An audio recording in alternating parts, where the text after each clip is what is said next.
So, your views then on terroir? Okay, so let's go to the structure of critical thinking.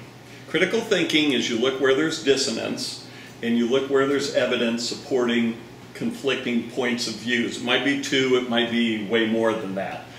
All right, then you take each point of the evidence and you look, is it valid or not? What supports it? Is it proven? Does it need proving? Is it actually true or false? All right, so then you take all the evidence and you throw it into a pot. Then you say, what else is missing? What could we be overlooking that needs to go in? So you find all that, and you throw that in the pot, and you'll stir it up and put it all out and rethink it. All right, so here's the story of terroir.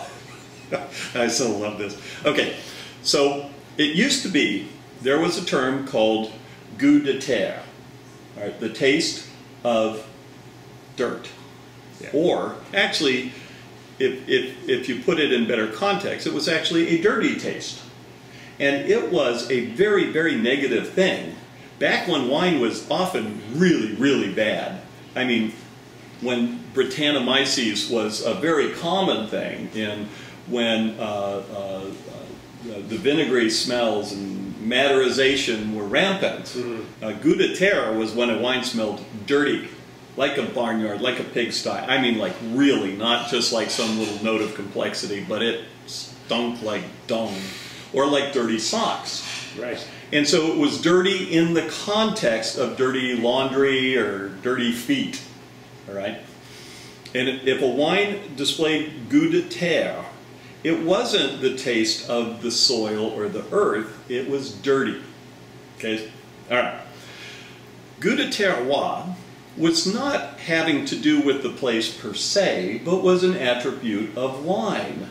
The terroir did not express itself or this or that per se again. When somebody could pick up a wine and said, this has a taste of the region, terroir is more analogous to territory and has nothing to do with the dirt or the soil. So simply, the practices, the grape types, the culture, the economy, all may have come together in a wine to say, oh, this is has a goût de terroir d'Italie, an Italian wine, because it's maybe a Lambrusco or something that was very distinctive, that was easy to tell.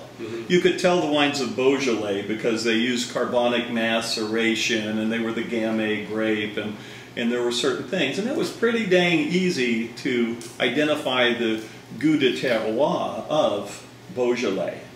And that's actually what terroir, that's the origin of two different things, goût de terre, which didn't mean soil, and goût de terroir, which didn't mean soil, but in some ways often implied soil.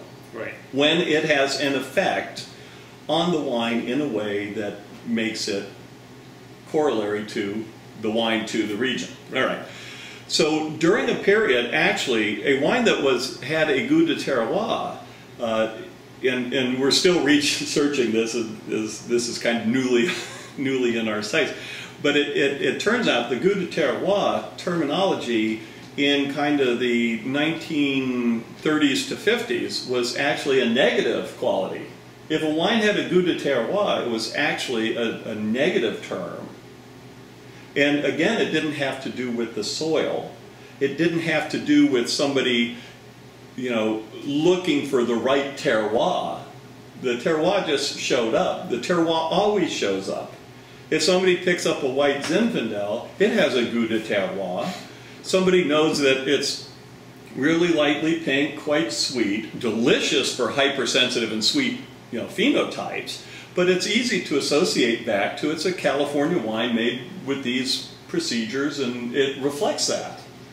The fascinating things, the place where terroir is showing up the least is in the high point scoring, high alcohol modern wines, where it's all new oak, new French oak, high alcohol, high this and that, which is awesome for tolerant tasters. But to think that there's an expression that the right terroir, blah, blah, blah, it's all mucked up. So here's what we found, that here are the opposing points of view. Oh, the terroir is the soil. The elements of the soil express themselves in the grape. No scientific basis for that. Zero, zippo, zero again. And what happens is there's no question that soil affects vine vigor and grape composition and so on, but it's the parts of the soil do not end up in the grape. There's absolutely zero evidence. So does that extend also to this, people talk about minerality as well? Yeah. Minerality's made up. That's this whole other fascinating thing of it. There was so much good PR for French wines, and then we've sort of twisted. So this idea of the flinty nature of Chablis in certain wines, right? Well, it's limestone soil. How did it become flinty?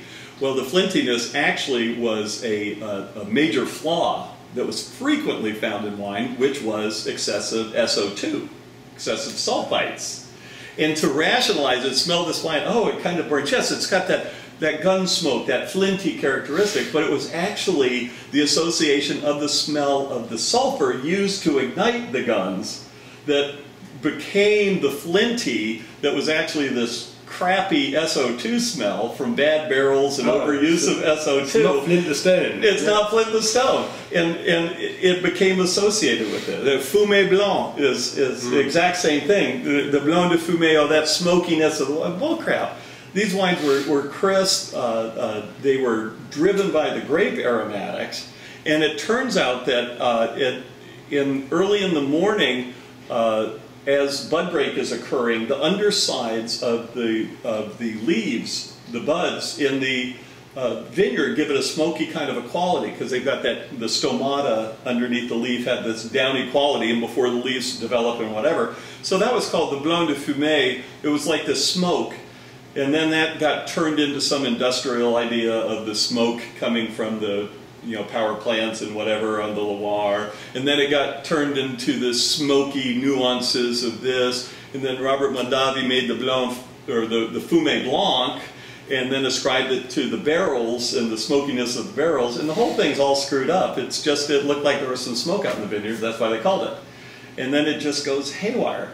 So minerality is just simply usually a lack of strong fruit characteristic, no heavy oak in there, sulfites, and certain other aromatic components that has the brain of many people searching for something to fit into that frame, and the only thing that fits in is minerality.